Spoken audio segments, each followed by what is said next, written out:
हमारी दुकान है अलंकार साड़ीज के नाम से हमारे फादर की। हमारा यही कहना है कि अगर ये रेजिडेंशियल की वजह से ढाई गई है तो जिस टाइम ये बनी थी उस टाइम इसको कमर्शियल में क्यों पास करा गया। दूसरी चीज ये है कि आप बिजली का बिल कमर्शियल लेते हैं, हम पे जीएसटी नंबर है, सब चीजें हैं। पूरा 90% शास्त्री नगर इसके अलावा एज एन अवैध ही कहलाएगा अगर वो रेजिडेंशियल पे बना हुआ है तो, ठीक है। दूसरी चीज ये है, इधर ही नई सड़क पे बहुत सारे खोखे हैं और भी शहरों में आप खुद देखते होंगे। उन्हें अगर गवर्नमेंट हटाती है तो उससे पहले उनको एक जगह मिल जाती है, ठीक है। और जो इस समय सत्ता पक्ष की गवर्नमेंट है, मैं उससे भी ये कहना चाहूंगा कि आप उन लोगों को हमेशा सबसे पहले देने के लिए तैयार रहते हैं जो आपके लिए नॉट एंड सिंगल वोट कभी आपको वोट करेंगे, ये बात वो जानते हैं, ठीक है।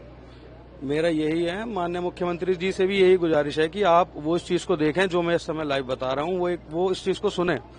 हम एनडीए के लिए, पार्टी के लिए, सब चीज के लिए खड़े हैं अपने। हम कोई गुंडे नहीं, मवाली नहीं, माफिया नहीं, कोई हमने जमीन नहीं कब्जाई गवर्नमेंट की, अपनी जमीन है, पैसे देके बोनाफाइड हम परचेजर हैं, इसके हम मालिक हैं, ठीक है।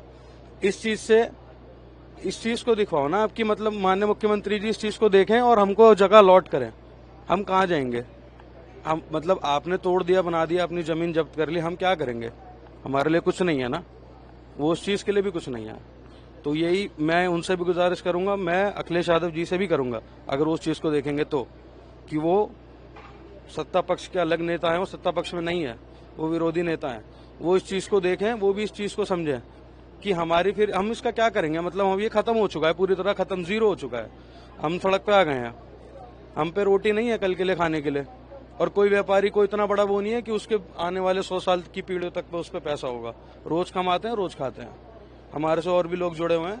तो हमें इसको डिमोलिशन कर दिया, ठीक है, कोई बात नहीं, सजा दे दी, इसके लिए हमको रिप्लेसमेंट में जगह मिले, हमको एक तैयार करें। जैसे यहाँ पे इन्होंने खोखे हटा के मेडिकल के पास लोगों को जगह दी है, ऐसे हमको भी जगह मिले। हमने कोई अपराध नहीं करा है। इस चीज को अखिलेश यादव जी भी देखें तो अच्छा रहेगा, वो इस चीज को देखेंगे तो वो समझेंगे लोगों की दिक्कत परेशानी। एक बीजेपी जो अपना गोल लेके चलती है, जो अपना पार्टी का उनका मोमेंटो है, मुद्दा है, वो है व्यापारियों की रक्षा करना। ये व्यापारियों की रक्षा नहीं है, ये तो उनका खत्म करने का नस्ट है। जीडीपी भी जीरो आप करा लोगे, खुदरा व्यापार से ही जीडीपी है। कोई एक आदमी और एक राजा और 100 रंग से कोई जीडीपी नहीं बनने की, व्यापारियों से ही जीडीपी है, व्यापारियों से ही त्योहार है। इस सेंट्रल मार्केट की शोभा इतनी बढ़ती थी कि दिवाली का पूरे मेरठ का यहाँ आदमी आता था। अब ये मार्केट खत्म हो जाएगा, यहाँ कोई नहीं आने का है। यहाँ दुकानदार जीरो हो गए हैं, लोग जीरो हो गए हैं, सब जीरो हो गए हैं। एक इसके टूटने से पूरे मार्केट पे इम्पैक्ट पड़ा है, पूरे मेरठ के।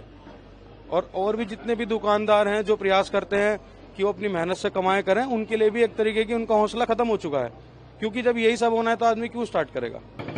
ये कमर्शियल कॉम्प्लेक्स बना हुआ था जो भूपयोग के विपरीत बनाया गया था, नियमों का उल्लंघन करके, और माननीय उच्चतम न्यायालय ने आदेश दिए थे इसको गिराने के लिए, तो आज इसको गिराया जा रहा है।